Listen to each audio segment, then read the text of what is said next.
Assalamualaikum warahmatullahi wabarakatuh. Saudaraku sekalian, kita berjumpa lagi. Di video kali ini kita akan membahas lanjutan kitab yang sudah kita bacakan di beberapa video sebelumnya, itu mengenai Lailatul Qadar, fadilah Lailatul Qadar, apa tanda-tandanya Lailatul Qadar, dan apa saja perbuatan yang disunnahkan pada malam Lailatul Qadar. Nah, di video sebelumnya kita sudah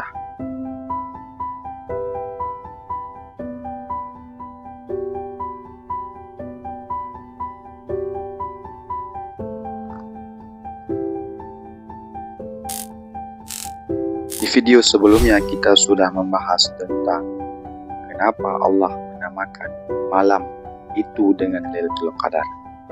Maka di video ini kita lanjutkan tentang fadilah mengerjakan amalan, kita beribadah pada malam itu, kita melakukan kebajikan, beribadat, berubudiyah kepada Allah. Pada matan fadlu qiyami Lailatul Qadar, kelebihan mengerjakan kebajikan pada malam Lailatul Qadar.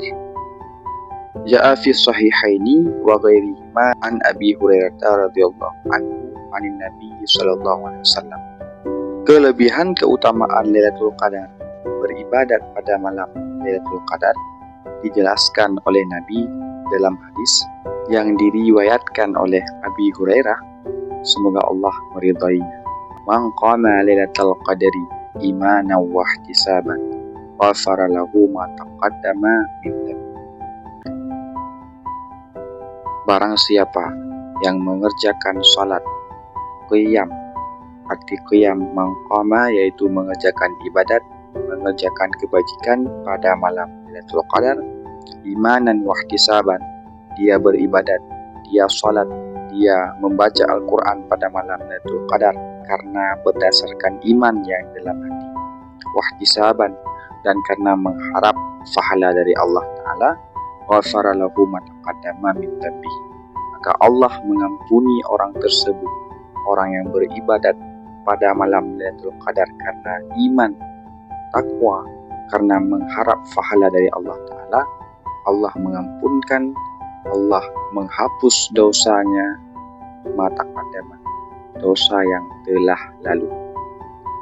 Artinya kita yang mengerjakan ibadat dengan sungguh-sungguh mengharap pahala dari Allah Ta'ala pada malam Lailatul Qadar, Allah Ta'ala akan hapus semua dosa-dosa, Allah akan ampuni dosa-dosa kita di masa lalu yang sudah kita kerjakan. Kemudian wazadal Imamun Nasa'i fi riwayatihi wa ma ta'akhara, oleh Imam An-Nasa'i di dalam riwayatnya menambahkan wa ma ta'akhara. Dalam matan hadis beliau menambahkan wa ma ta'akhara, artinya bukan hanya Allah Ta'ala mengampunkan dosa yang telah dia kerjakan, namun juga Allah akan mengampunkan dosa yang akan datang. Artinya dosa-dosa yang akan kita kerjakan di masa depan. Kemudian wa'an Anasin ibni Malikin radhiyallahu anhu qala dakhala Ramadan faqala Rasulullah sallallahu alaihi wasallam inna hadha syahru qad hadarakum wa fihi lailatun khairun min alfi syahrin man hurimaha faqad hurimal khair kullu wa la yuhram khairuha illa mahrum. Dalam hadis yang kedua yang diriwayatkan oleh Anas bin Malik mengenai fadilah keutamaan beribadat pada malam Lailatul Qadar, yaitu beliau Anas bin Malik berkata, dakhala Ramadan, ketika Ramadan telah hadir, Ramadan telah tiba, maka setiap Ramadan tiba Rasulullah selalu berkata, Nabi selalu berkata, wahai sahabatku, inna hadha syahra qad hadarakum, bulan ini, bulan Ramadan telah mendatangimu, bulan Ramadan telah mendatangi kamu sekalian, wa fihi lailatun, dan pada bulan itulah, pada bulan Ramadan itulah terdapat suatu malam yang malam tersebut lebih baik daripada 1000 bulan. Maka man hurimaha, siapapun yang kehilangan malam itu, siapapun yang tidak mendapatkan malam itu, artinya tidak sempat beribadat pada malam Lailatul Qadar, maka faqad hurimal khair, orang itu akan kehilangan segala kebaikan. Semua kebaikan tidak ada pada dirinya.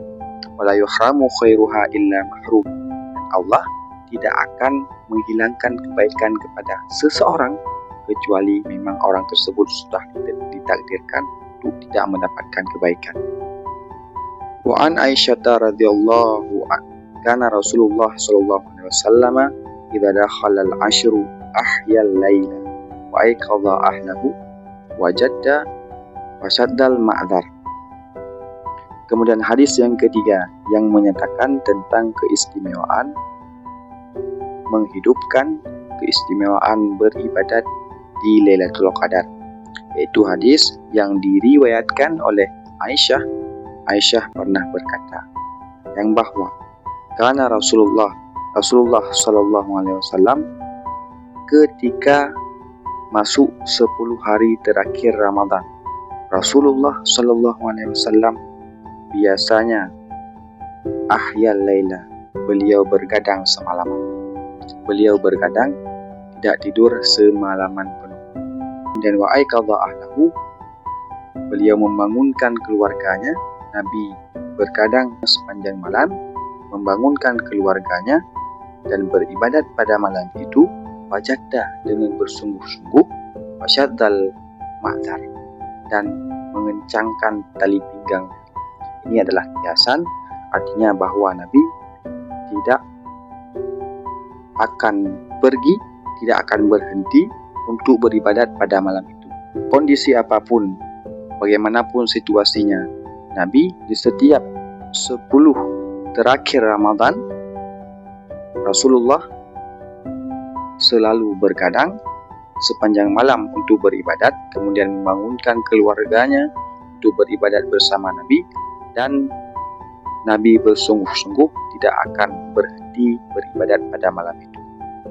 Ini merupakan contoh kepada kita sebagai umat untuk mencontohi, untuk meneladani akhlak ataupun perbuatan kebiasaan yang dilakukan oleh Rasulullah Sallallahu Alaihi Wasallam. Mudah-mudahan kita mendapatkan petunjuk hidayah taufik Allah Ta'ala untuk bisa beribadat di malam Lailatul Qadar. Amin ya Rabbal Alamin. Di video kali ini cukup sampai pembahasan fadilah mendirikan, fadilah beribadat pada malam Lailatul Qadar. InsyaAllah di video selanjutnya akan kita bahas apa hikmah Allah Ta'ala menyembunyikan Lailatul Qadar. Kenapa Allah tidak menentukan bahwa Lailatul Qadar pada malam apa? Nah, itu ada hikmahnya. Baiklah, terima kasih telah menonton. Assalamualaikum warahmatullahi wabarakatuh.